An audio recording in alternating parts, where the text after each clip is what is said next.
जब पाकिस्तान में आतंक के अड्डों पर भारत की मिसाइलों ने हमला बोला, भारत के ड्रोन्स ने हमला बोला, तो आतंकी संगठनों की इमारतें ही नहीं बल्कि उनका हौसला भी थर्रा गया। बहावलपुर और मुरिद के जैसे आतंकी ठिकाने एक प्रकार से ग्लोबल टेररिज्म की यूनिवर्सिटीज रही है।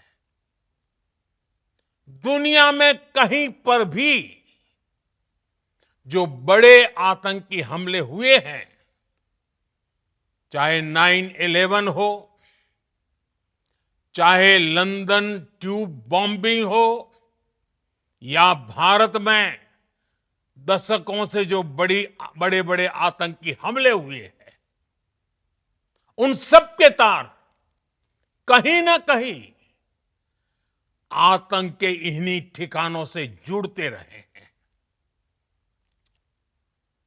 आतंकियों ने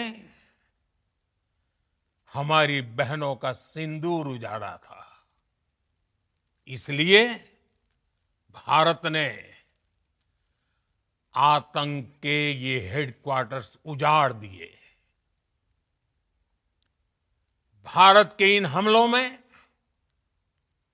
100 से अधिक खूंखार आतंकवादियों को मौत के घाट उतारा गया है। आतंक के बहुत सारे आका बीते 2.5-3 दशकों से खुलेआम पाकिस्तान में घूम रहे थे, जो भारत के खिलाफ साजिशें करते थे। उन्हें भारत ने एक झटके में खत्म कर दिया। साथियों, भारत की इस कार्रवाई से पाकिस्तान घोर निराशा में गिर गया था, हताशा में गिर गया था, बौखला गया था। और इसी बौखलाहट में उसने एक और दुस्साहस किया। आतंक पर भारत की कार्रवाई का साथ देने के बजाय पाकिस्तान ने भारत पर ही हमला करना शुरू कर दिया। पाकिस्तान ने हमारे स्कूलों, कॉलेजों को, गुरुद्वारों को, मंदिरों को, सामान्य नागरिकों के घरों को निशाना बनाया। पाकिस्तान ने हमारे सैन्य ठिकानों को निशाना बनाया। लेकिन इसमें भी पाकिस्तान खुद बेनकाब हो गया। दुनिया ने देखा कि कैसे पाकिस्तान के ड्रोन्स, पाकिस्तान की मिसाइलें भारत के सामने तिनके की तरह बिखर गई।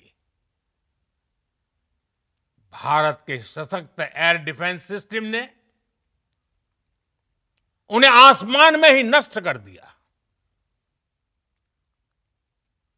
पाकिस्तान की तैयारी सीमा पर वार की थी, लेकिन भारत ने पाकिस्तान के सीने पर वार कर दिया।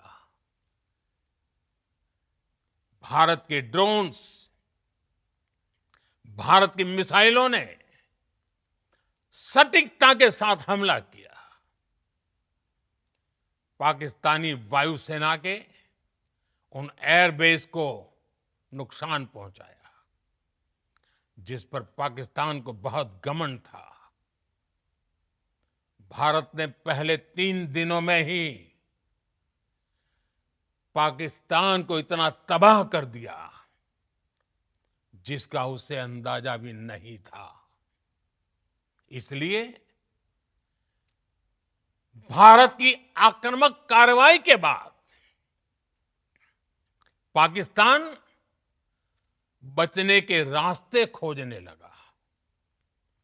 पाकिस्तान दुनिया भर में तनाव कम करने के लिए गुहार लगा रहा था और बुरी तरह पीटने के बाद इसी मजबूरी में 10 मई की दोपहर को पाकिस्तानी सेना ने हमारे डीजीएमओ को संपर्क किया। तब तक हम आतंकवाद के इंफ्रास्ट्रक्चर को बड़े पैमाने पर तबाह कर चुके थे। आतंकियों को मौत के घाट उतार दिया गया था।